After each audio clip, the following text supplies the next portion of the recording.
Hi అండి. నమస్తే. అపశృతులు రెండవ భాగం.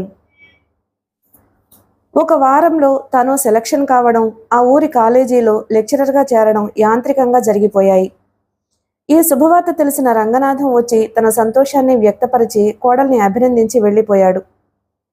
కాలేజీకి వెళ్ళబోతూ రమా అని పిలిచాడు శ్రీనివాసరావు.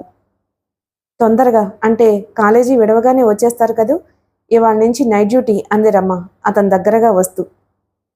అన్నట్టు చెబుదామనుకుంటూ నీకు తెలియనిదేమిటని ఊరుకున్నాను. ఆ డబ్బు ఏదైనా బ్యాంకులో జాగ్రత్త పెట్టవా? ఇద్దరం చిరకుతోవన పోతే ఇంట్లో డబ్బు ఎవరైనా తస్కరించొచ్చు.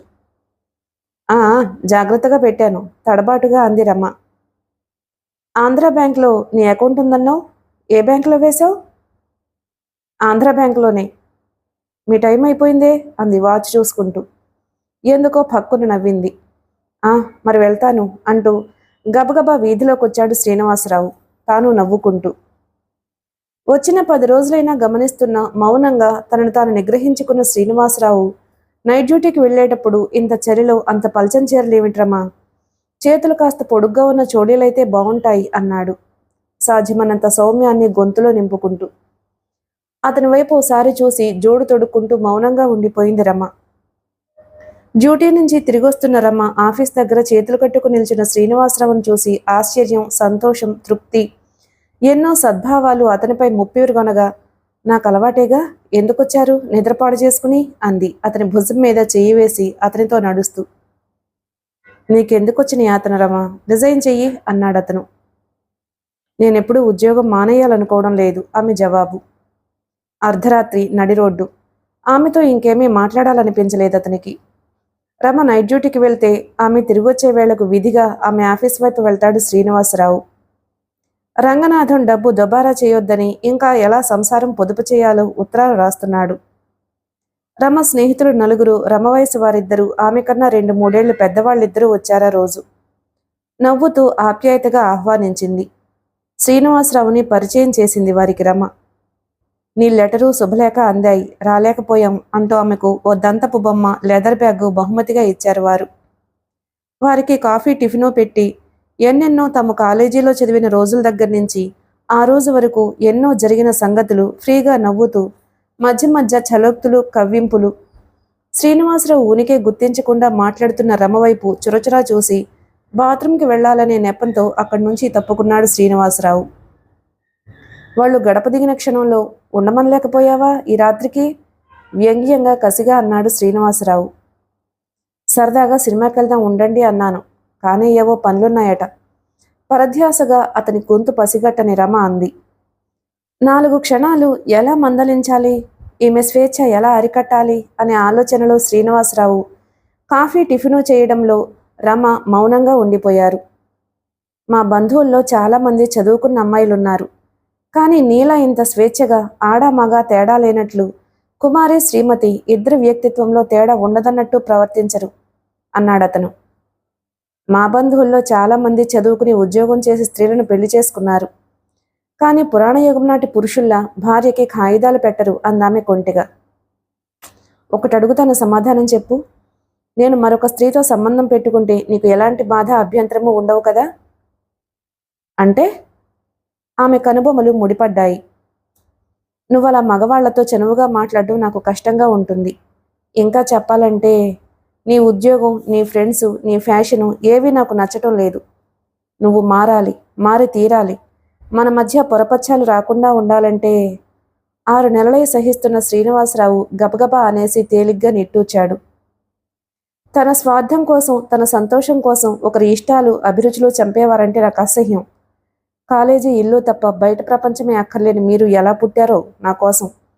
ఎవరి నీతి వారికి ఉండాలి, అంతేగాని నేను బాధపడతానని నా కోసం మీకు అటువంటి చాపల్యమే ఉంటే మరొక స్త్రీని కోరుకోవడం మానేస్తారా?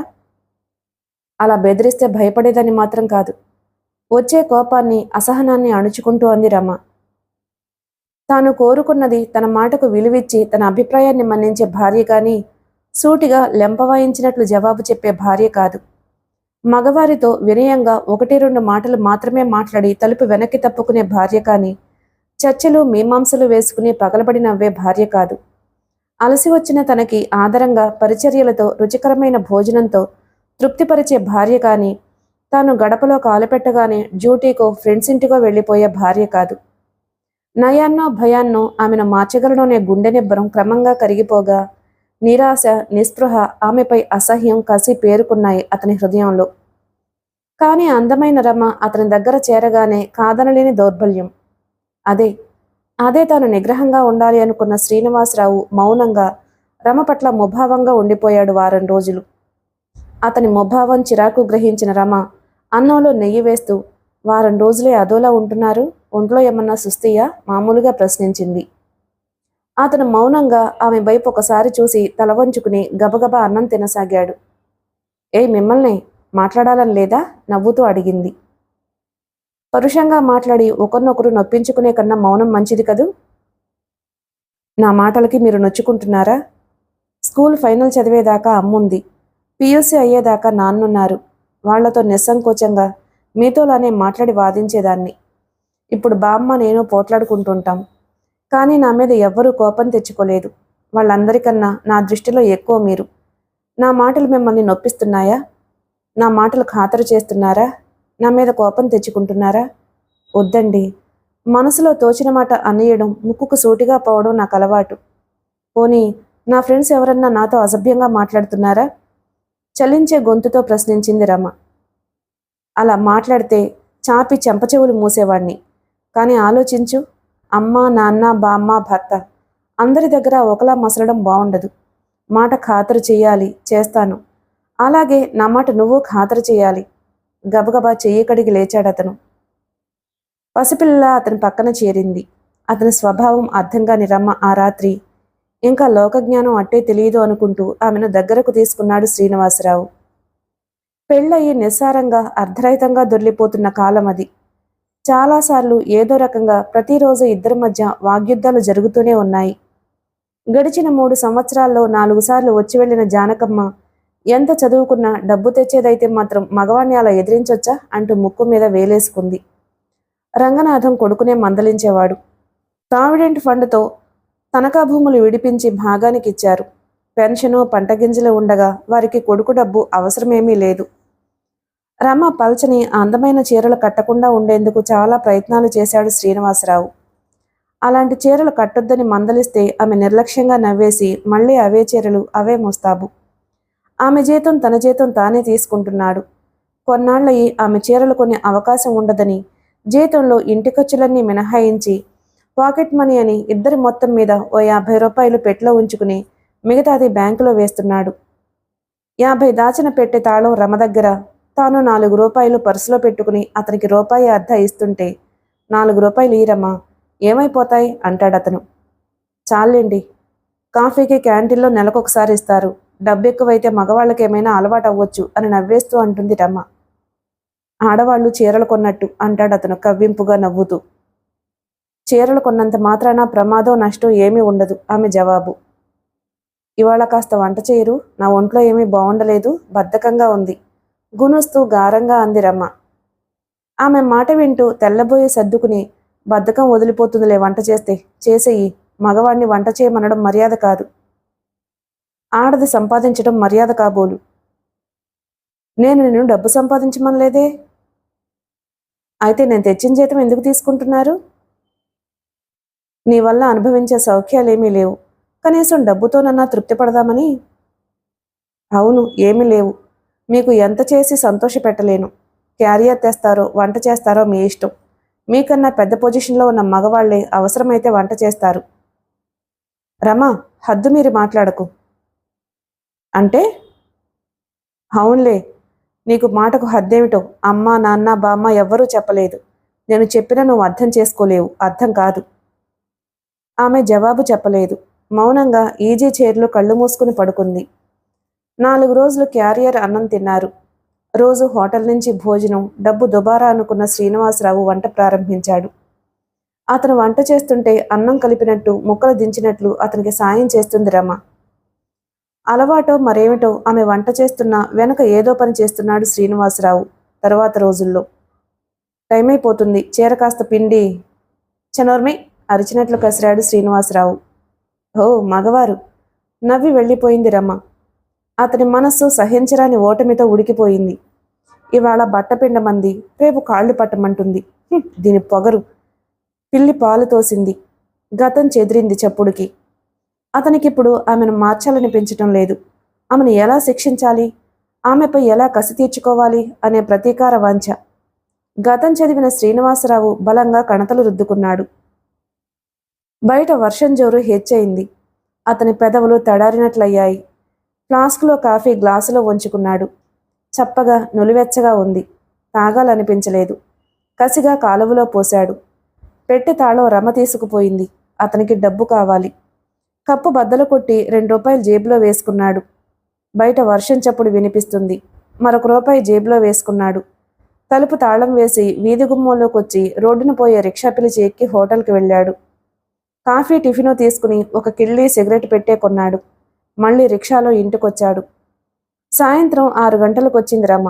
వస్తూనే అతని పాలాన్ని స్పృశిస్తూ ఎలా ఉంది ఒంట్లో అని అడిగింది. బావుంది అన్నాడు శ్రీనివాసరావు. రాత్రి ఏం చేస్తారు? నా శ్రాద్ధం. సరే ఎందుకులేండి, మీతో మాట్లాడాలంటేనే భయంగా ఉంది. మానే. అతని వైపు రోషంగా చూసి మంచం వాల్చుకుని పడుకుంది రమ్మ.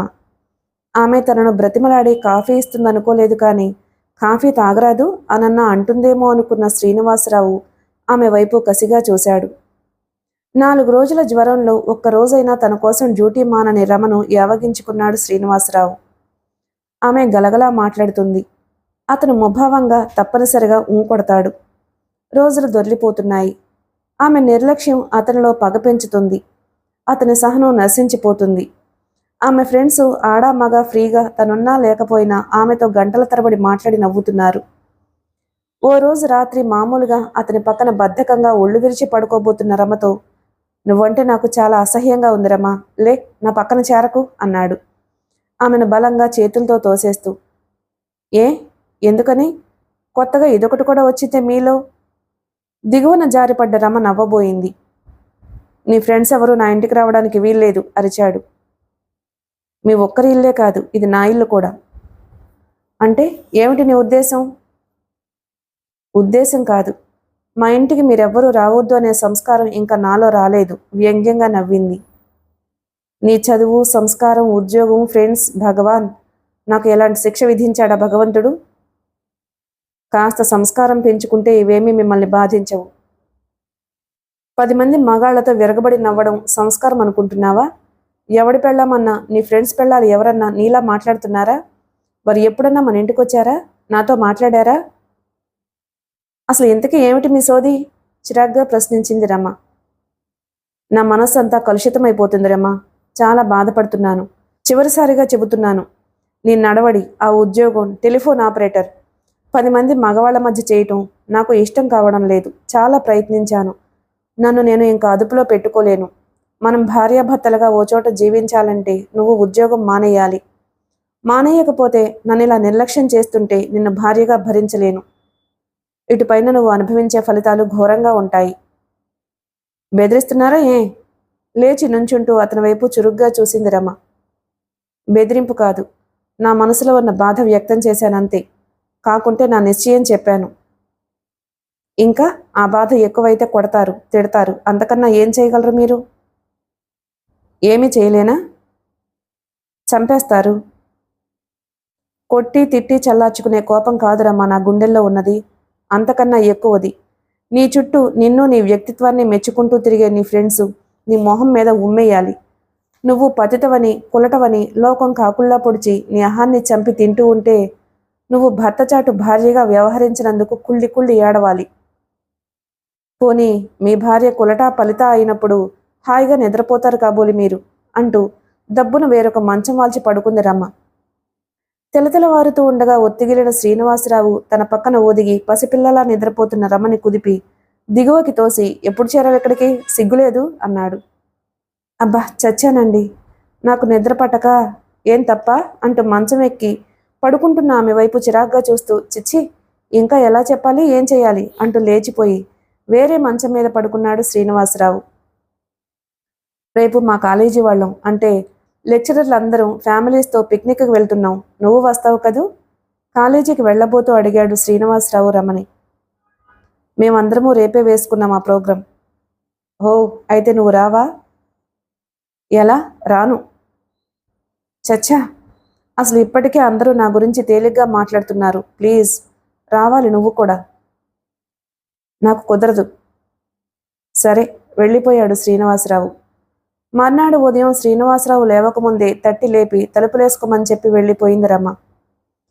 అతనికి ఏ పిక్నిక్కి వెళ్ళాలనిపించలేదు. అందరూ భార్యాపిల్లలతో సందడిగా వస్తే తాను అతనికి పట్టలేని కోపం వచ్చింది. తల రెండు చేతులతోనూ పట్టుకున్నాడు. ఈ జీవితమంతా ఇలా దొరలవలసిందేనా? కాదు, అలా వీల్లేదు. తాను మగవాడిగా, అధికారం గల భర్తగా, తనకు విధేయురాలైన భార్యతో జీవితం నడుపుకునే ఉపాయం వెతుక్కోవాలి. తలుపులు టకటకా చప్పుడు.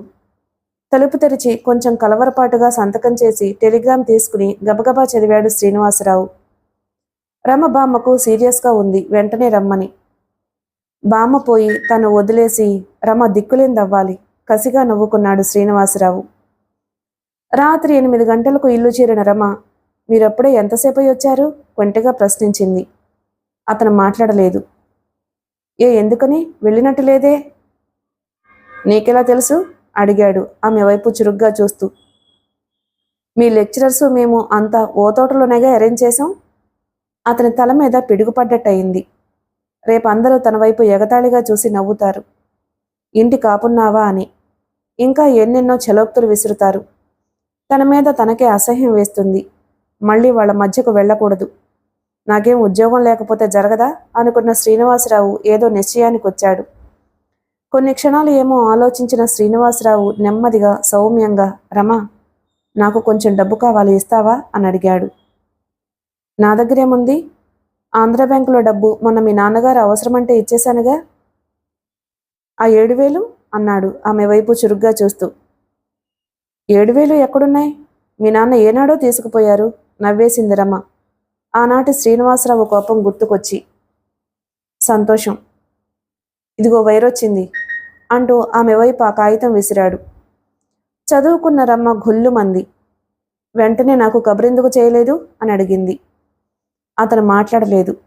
ఆమె గబగబా సంచిలో 2 చీరలు కుక్కుని స్టేషన్ వైపు నడిచింది. ఆమె సుస్థిలో ఉన్నప్పుడు ఇంకా అనేక రకాలుగా ఆమెను ఆదుకున్నందుకు గాను ఓ దగ్గర బంధువు పేర ఆమె ఆస్తి రాసినట్టు తెలుసుకున్న రమ హతాశురాలైంది. తనకు బామ్మ నుంచి ఆస్తేమీ సంక్రమించలేదు అని రుజువైన తర్వాత తప్త హృదయంతో, రిక్తహస్తాలతో ఇల్లు చేరింది రమ. శ్రీనివాసరావు ఉద్యోగం రిజైన్ చేసి వెళ్ళిపోయాడు అన్న వార్త క్షణాల్లో ఆమెకు చెప్పాడు ఒక కాలేజీ విద్యార్థి. రమ దిమ్మెరపోయింది. ఏమిటి అన్నీ ఇలా జరుగుతున్నాయి? ఆలోచనలు స్తంభించాయో క్షణం. ఏమిటి జరగబోతుంది ముందు? భగవాన్, నన్ను ఈ పరీక్షలకు నిలబెడుతున్నావా? ఆమె కళ్ళు జలజలా వర్షించాయి. కొన్ని క్షణాలు మౌనంగా ఉండిపోయి తనకు తాను ధైర్యం చెప్పుకున్న రమ, చూస్తాను, నన్ను ఏం చేయగలరో, ఆయన ఉద్దేశం ఏమిటో అనుకుంది. ఏమిటి ఇలా వచ్చావు? ఇప్పుడేమీ సెలవులు లేవుగా. నువ్వు ఒక్కడవే వచ్చావు, అమ్మాయిని తీసుకురాలేకపోయావా? పెట్టే బెడ్డింగు ఇంట్లో పెడుతున్న కొడుకుని సంభ్రమంగా చూస్తూ అడిగింది జానకమ్మ. నాన్నేరి ప్రశ్నించాడతను. వీధిలోకి వెళ్ళారు. అవును, అర్ధాంతరంగా ఉత్తరం ముక్కైనా రాయకుండా ఇలా వచ్చేసావేమిటి? రెట్టించిందామె. తర్వాత చెప్తానులే అమ్మా, కాఫీ ఉంటే ఇయ్యి అన్నాడు శ్రీనివాసరావు బట్టలు మార్చుకుంటూ. అతని రాకకి రంగనాథం గారు ఆశ్చర్యంతో ఆందోళన వ్యక్తం చేసే ప్రశ్నల వర్షం కురిపించారు. 3 సంవత్సరాల తమ దాంపత్య జీవితంలో తన ఆమెను లక్ష్య పెట్టకుండా క్షణక్షణం ఎలా ఎదురు తిరిగేదో, ఆమె ప్రవర్తనకి తను ఎలా కుమిలిపోతున్నాడో క్లుప్తంగా చెప్పి, నన్ను ఏం చేయమన్నారమ్మా చెప్పండి. ఈ పెళ్లి నాకు ఇష్టం లేని పెళ్లి చేసే కన్నా ఇంకే శిక్ష విధించినా సంతోషంగా అనుభవించేవాణ్ణమ్మా. తొలిసారిగా శ్రీనివాసరావు కళ్ళల్లో నీళ్లు తిరిగాయి. నిస్సహాయంగా, నిరుత్తరులై కొన్ని క్షణాలు చిత్తరువుల్లా ఉండిపోయారా దంపతులు. కొన్ని క్షణాలు బరువుగా దొర్లిన తర్వాత, నేను ఓసారి అమ్మాయిని మందలించి తీసుకురానా అన్నాడు రంగనాథం. పేలవంగా నవ్వాడు శ్రీనివాసరావు. లాభం లేదు నాన్న, తన ఇష్టప్రకారం తను చేస్తుందంతే. తనిక్కడికి రాదు, వచ్చినా నాకు అక్కర్లేదంటూ. వద్దంటే తప్పుతుందా బాబు దాంపత్య బంధం? బాధగా ధ్వనించింది రంగనాథం గొంతు. ఆ బంధానికి కట్టుబడే ఇన్నాళ్ళు సహించాను. కమ్మని తిండికి వాచిపోయాను నాన్న. ఆమె నాకు ఏనాడు ఆప్యాయతగా అన్నం పెట్టలేదు. జాలిగా చూశారు కొడుకు వైపు తల్లిదండ్రులు. శ్రీధర్, నువ్వా? కంగ్రాచులేషన్స్. భార్యాసహితంగా వచ్చావే? లెటర్ రాయకపోయావా? ఇల్లెలా తెలిసింది? అంది రమ తలుపు తీసి సంతోషంగా వచ్చిన అతిథుల వైపు చూస్తూ. రాశానే మీ వారికి అన్నాడు శ్రీధర్. తనకు ఎవరన్నా ఉత్తరాలు రాస్తే చించి పారేస్తాడు శ్రీనివాసరావు అని తెలిసి రమ నవ్వేస్తూ మర్చిపోయి ఉంటారులే అంటూ గబగబా ఉచిత మర్యాదలు చేసింది. ఆయనేరీ కనిపించరు? దాచావేమిటి మాకు చూపించకుండా? అడిగాడు శ్రీధర్ నవ్వుతూ. లేదు, మా స్వగ్రామం వెళ్ళారు అంది తాను నవ్వబోతూ. ఓ, ఎప్పుడొస్తారు? వారం రోజులు పట్టొచ్చు. ఆయన్ని కూడా చూసి మావిడిని నీకు పరిచయం చేసి ఇంకేమిటనుకున్నావు? నవ్వింది రమ. మాకు అబ్బాయి మీకు అమ్మాయి కలిగితే ఉయ్యమందుదామని. పొండి, సిగ్గుపడింది శ్రీధర్ భార్య జానకి. వారున్న 2 రోజులు బామ్మ భర్త ఆలోచనలకు తావు లేకుండా సందడిగా గడిచిపోయాయి. వెళ్తూ రమ మునిపట్ల చలాకీగా లేదు, ఏదో డల్లుగా ఉంటుంది అన్నాడు శ్రీధర్. పేలవంగా నవ్వేసింది రమ. శ్రీనివాసరావు ఇంట్లో లేకపోవడం బాధ కన్నా సంతోషమే ఎక్కువ పాలేము రమలో. అబ్బా, ప్రాణం స్థిమితంగా ఉంది. ఇంటికి రాగానే ఎత్తిపొడుపు మాటలు. అబ్బా, ఆయన మాటలు తన హృదయంలో చురకత్తుల్లా గుచ్చుకునేవి. ప్రతి మాటలో వ్యంగ్యం.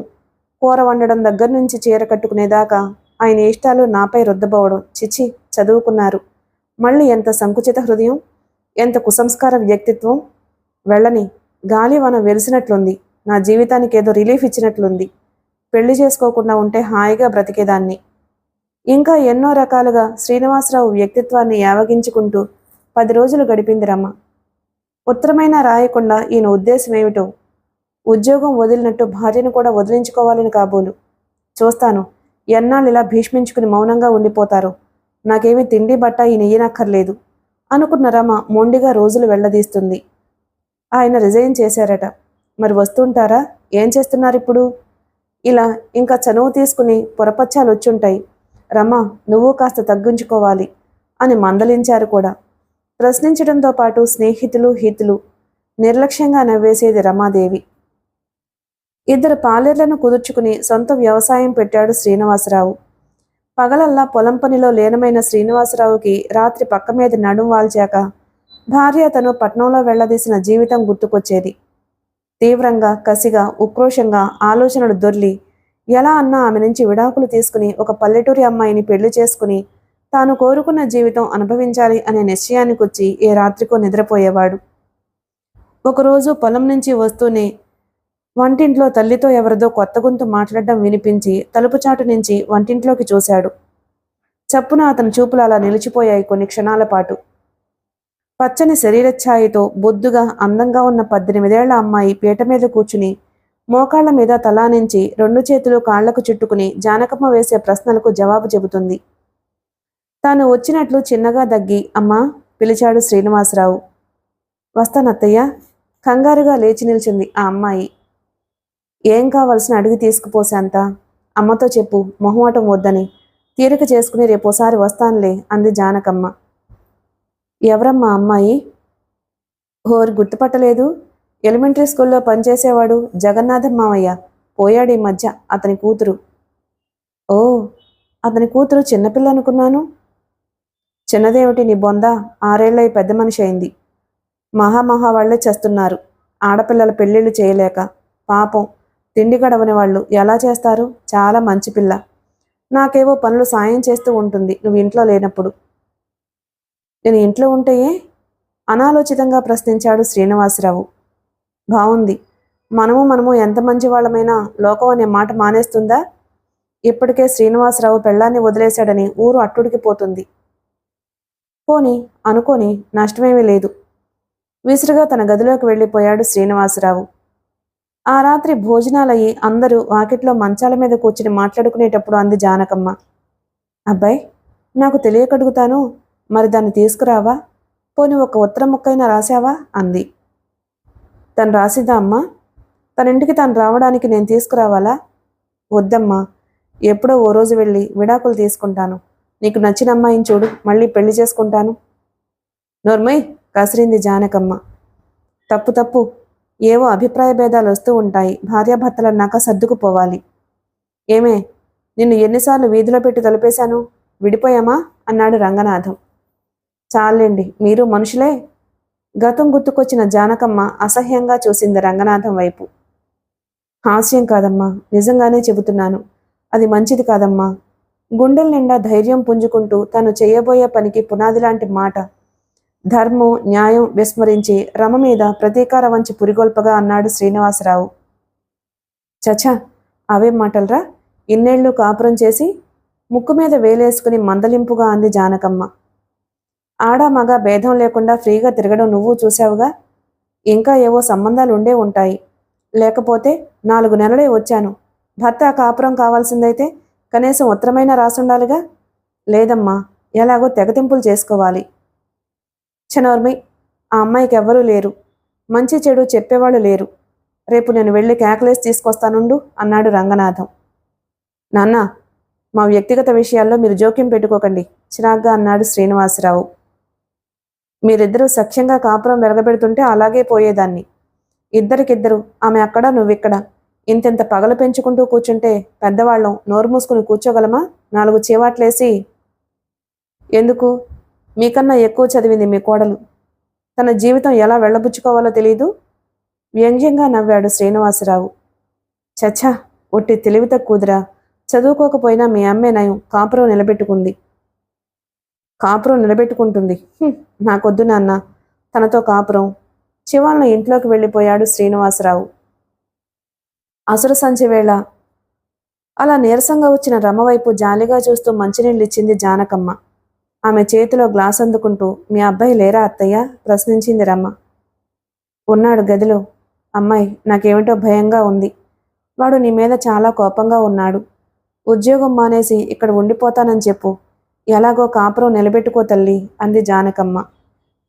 మోహం కడిగి జానకమ్మ ఇచ్చిన కాఫీ తాగుతూ, కనీసం ఒక్క మాటైనా నాతో చెప్పకుండా, పోనీ వచ్చాక ఇన్నాళ్ల వరకు ఓ ఉత్తరమైనా రాయకుండా ఏమిటత్తయ్య ఆయన ఉద్దేశం? నేను చచ్చినా బ్రతికినా మీకెవ్వరికీ అక్కర్లేదన్నమాట. నేనేం తప్పు చేశానని నా మీద అంత కోపం? ఆమె గొంతు దుఃఖంతో వణికింది. నెమ్మది. అంతా నీ పొరపాటని ఇవాళ ఒప్పేసుకో అమ్మాయి, నా మాట విని. నువ్వేమీ అలా నీరసంగా కనిపిస్తున్నావు? ఒంట్లో బావుందా? ఆమె వైపు పరిశీలనగా చూస్తూ ఆతృతగా అడిగింది జానకమ్మ. ఏమిటోలా ఉంటుంది నీరసంగా అంటూ తలవాల్చింది రమ. అబ్బాయి ఈ ఊరొచ్చి ఎన్ని రోజులైందంటావు? వాడేమీ చెప్పలేదే. ఇప్పుడు ఎన్నో మాసం? ఆమె గొంతులో ఏదో సంతోషం. 5. ఆయనొచ్చి 4 నెలలైంది.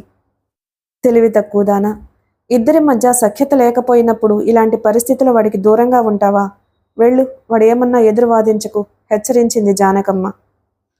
తల్లి భార్య ఇద్దరి సంభాషణ జాగ్రత్తగా పొంచి వింటున్న శ్రీనివాసరావు, 5. ఆయనొచ్చి 4 నెలలైంది అన్న రమ గొంతు విని తుళ్ళిపడ్డారు. తను తండ్రి కాబోతున్నాడా? తళుక్కున మెరుపులా ఒక్కసారి అతని హృదయంలో పులకింత కలిగి మాయమైంది. మళ్ళీ తన గత జీవితం వైపు పరుగులు తీసిన అతని మనసు ఉడికిపోయింది క్రోధంతో. లేదు, పిల్ల వద్దు, జల్లా వద్దు. ఇప్పుడు ఏదన్నా ఉపాయంతో ఈమెను వదిలించుకోకపోతే జీవితాంతం భరించవలసి వస్తుంది. రమతో తన జీవితం క్షణక్షణం నరకం అనుకున్న శ్రీనివాసరావు త్వరగా ఆలోచించి ఏదో నిశ్చయానికొచ్చాడు. పాప భీతితో అతని గుండెలు పీచ్ పీచ్ మన్నాయి. గడప దాటి అడుగు లోపల పెట్టబోతున్న రమవైపు చూసి శ్రీనివాసరావు హృదయం చిన్నగా చలించి మళ్ళీ కర్కశంగా మారిపోయింది. చివాలన వెనుదిరిగి కిటికీ ఊసలు పట్టుకుని నిల్చున్నాడు, ఏటో శూన్యంలోకి చూస్తూ. ఇన్ని రోజులు మీకు నన్ను చూడాలనిపించలేదా? అతని వైపు ఒకసారి చూసి తలవాల్చింది. ఆ గొంతులో నిష్ఠూరం వ్యధ. అతని ఊపిరి బలువుగా వదిలాడు. నన్ను వదిలి ఇన్ని రోజులు ఉండగలరని నేను అనుకోలేదు. కొన్ని క్షణాలు ఇద్దరి మధ్య భరించరాని మౌనం. ఎందుకండి అంత కోపం అంటూ అతన్ని ఆమె సమీపిస్తుంది. అతను విసురుగా పక్కకు నడిచాడు. టక్కున అతని చెయ్యి పట్టుకుంటూ, ఏది నా వైపు ఒకసారి చూడండి. చాలా వీక్గా ఉంది నా ఒంట్లో. పాపో బాబు పుట్టాక మళ్ళీ సరదాగా పోట్లాడుకుందాం. మీ కోపం తాపం భరించి ఓపిక లేదు నా ఒంట్లో అంది రమ నవ్వబోతూ. వారి దాంపత్య జీవితంలో ఆమె తల్లి కాబోతుందని విని తాను తండ్రి కాబోతున్నాడని గర్వించే తీయని మధురమైన క్షణాలు విషపూరితాలైపోయాయి. అతని మనసులో ఏర్పడిన కక్ష, ప్రతీకార వంచ ఫలితంగా వణికే గుండెల్ని చెక్కబట్టుకుని ఏదో ధైర్యాన్ని పుంజుకుంటూ, నీకు పుట్టే బిడ్డ నా బిడ్డ కాదు, వెళ్ళు, నాకు నీ మొహం చూపించకు, వెళ్ళు అన్నాడు కటువుగా. కానీ సన్నగా ఆ గొంతు చెలించింది. ఆ మాట విన్న రమ దిగ్భ్రాంతయ్యి స్థాణువుల చలనరహితంగా కొన్ని క్షణాలు అతని వైపు చూస్తూ నిలుచుండిపోయింది. ఎందుకు అలా చూస్తావు? నన్ను మెత్తబరిచి మళ్ళీ నా జీవితంతో ఆడుకోకు. వెళ్ళు, నా ఇంట్లో నీకు స్థానం లేదు. ఎవరికన్నావో బిడ్డని? విడాకులు తీసుకుందాం, నీకు నాకు హాయి అరిచినట్లు అన్నాడతను. ఏమండి? అసహనంగా అరిచి సుకుమారంగా, ఆకర్షణీయంగా, అందంగా కనిపించే మీ హృదయం ఎంత క్రూరమైంది? భగవంతుడి మోహం చూసి నిజం చెప్పండి. పోనీ నాతో దాంపత్య జీవితం గడపొద్దు, నాకేమీ డబ్బు పెట్టొద్దు, ఒక్క మాట. అదే నేను నేను కనబోయే బిడ్డ మీ బిడ్డ కాదు. ఆమె గొంతు దుఃఖావేశంతో వణికి రుద్ధమైంది. అతన్ని చూస్తున్న ఆమె కళ్ళు నిప్పులు కురుస్తున్నాయి. కాదు, చాలా కాలమై నీకు నాకు సంబంధం లేదు. విడాకులు రాసిచ్చావో సరే, లేదా ఇదే చెప్తాను. ఎప్పుడైనా మనిద్దరికీ సఖ్యత లేదని చాలామందికి తెలుసు. తల విసురుగా ఎగరేసి ఆమెకు మొహం చాటు చేసుకుని అన్నాడు శ్రీనివాసరావు. అతని ఒక్కొక్క మాట ఆమె హృదయాన్ని చీల్చి చెండాడింది. అతను ఆ మాటలే స్థిరం చేసి నలుగురి మధ్య నవ్వుల పాలు చేస్తే, భగవాన్, తనేం కావాలి? తన పాప భవిష్యత్ ఏమిటి? కాళ్ల కింద భూమి కంపిస్తున్నట్లయింది. తన చుట్టూ పరిసరాలు గిరగిరా తిరుగుతున్నట్లు అనిపించింది. తల రెండు చేతులతో పట్టుకుని నిల్చున్న చోటనే కూలబడిపోయింది రమ. కొన్ని క్షణాలు ఇద్దరి మధ్య భయంకర నిశ్శబ్దం. వెళ్ళిపో, నీ మొహం మరి నాకు చూపించకు. ఇంకా ఉంటే ఏం చేస్తానో చెప్పలేను. పో, విడాకులు తీసుకుందాం. నీ ఇష్టం వచ్చిన నీ ఫ్రెండ్స్ అందరితోనూ, ప్రతి మగవాడితోనూ జీవితం గడిపై. పిచ్చెక్కినట్లు అరిచాడు శ్రీనివాసరావు. ప్రతి మగవాడితో తిరిగేదన్నా నేను? అనండి, పాప మూటగట్టుకోండి. ఏం చేస్తున్నారో తెలీదు. ఇంతకన్నా ఏ మగాడన్నా రాక్షసుడన్నా మీలా చేయగలడా? జలజల కన్నీరు కారుస్తూ, మీ భార్య జారిణి అంటున్నారు, మీ బిడ్డ మీది కాదంటున్నారు అంది రమ. వెళ్తావా లేదా? ఎప్పుడు నీ మీద చేయి చేసుకోలేదు. ఇవాళ ఆ పని చేస్తాను మళ్ళీ అరిచాడు. కొట్టి తిట్టి పగచల్లార్చుకునే సామాన్యులా మీరు? నా శరీరం, మనసు, డబ్బు అన్నీ మీ పరం చేశాను. అన్నీ మీరే దోచుకున్నారు. నేను ఈ ప్రపంచంలో ఎలా బ్రతకాలి? కొంచెం న్యాయంగా ఆలోచించండి. అతని పాదాలు తాకబోయింది. శరీరం, డబ్బు, మనసు ఇస్తే సరి. గౌరవం, మాటకు విలువ, అభిప్రాయాలు మన్నించడం, అసలు మగవాడికి లొంగి బ్రతకలేని నువ్వు ఆ మగవాళ్లే బజారు స్త్రీలా చూస్తుంటే పళ్ళు పటపటా కొరికాడు ఆమెకు దూరంగా నడుస్తూ. నన్ను నన్ను బజారు స్త్రీలా చూస్తారా? ఎంత కసి మీకు! ఎటువంటి దాన్నైనా ఎలా బ్రతికినా నన్ను శ్రీనివాసరావు భార్య అంటారు, గుర్తుంచుకోండి. సరే, వెళ్ళిపోతున్నాను. మీరు ఇవ్వలేదన్నా మీరిచ్చిన బిడ్డతో జీవితం హాయిగా గడపడానికి ప్రయత్నిస్తాను. విడాకులు రాసిస్తాను. అందమైన అమ్మాయిని, సాధ్విని, మీ అభిప్రాయాలు మన్నించేదాన్ని, ఇల్లు కదలనిదాన్ని. వెళ్ళు, గర్జించాడు శ్రీనివాసరావు. వణికే చేతులతో సంచి చేతిలోకి తీసుకుని యువతలకు వచ్చింది రమ. పాలిపోయిన వదనాలతో ఆమె వైపు చూస్తూ నిరుత్తరులైపోయారు రంగనాథం, జానకమ్మ. గడప దిగుతూ భోరును ఏడ్చి చీర చెంగుతో మొహం కప్పుకుంది రమ. ఆమె కాళ్ళు బరువుగా బస్టాండ్ వైపు నడిచాయి. చాలా కాలమై నాకు నీకు సంబంధం లేదు. ఎంత మోసం! తాళి కట్టిన క్షణం నుంచి తనను వేపుకు తింటూ అడుగడుగునా శాసిస్తూ ఇంకా కసి తీరలేదు కాబోలు. పుట్టబోయే బిడ్డకు తనకు సంబంధమే లేదట. భగవాన్, నాకు న్యాయం ఎక్కడ లభిస్తుంది? నా తరపున సాక్ష్యం ఎవరు చెప్పగలరు? లేరు. భగవంతుడు మోగవాడు, ధర్మం మోగది, న్యాయం మోగది, మోసానికే గాత్రం ఉంది. శ్రీనివాసరావు, నిన్ను భగవంతుడు క్షమించడు. నువ్వు నువ్వు ఆమె పెదవులు వణుకుతున్నాయి. ఓడిపోయిన రమ కాదు, పురుషుడి మోసాన్ని ఎదిరించి నిలవలేని స్త్రీ.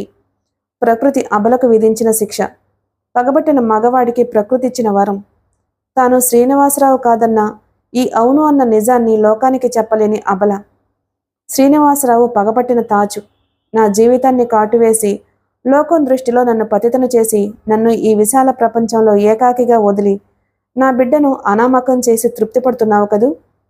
ఓటమి అంగీకరించలేని బాధ ఎదిరించి నిలువలేని నిస్సహాయత పెళ్ళుబుకే దుఃఖం, బరువెక్కిన హృదయం, తడబడే అడుగులు, కదలబోతున్న బస్సెక్కింది రమ. బొటబటా కన్నీళ్లు ఆమెకే తెలియకుండా కారిపోతున్నాయి. టికెట్! ఆమె వాస్తవంలోకి వచ్చి చప్పున కళ్ళు తుడుచుకుంది. మిగిలిన కథ తరువాయి భాగంలో విందాం. Please like and subscribe my channel. Thank you.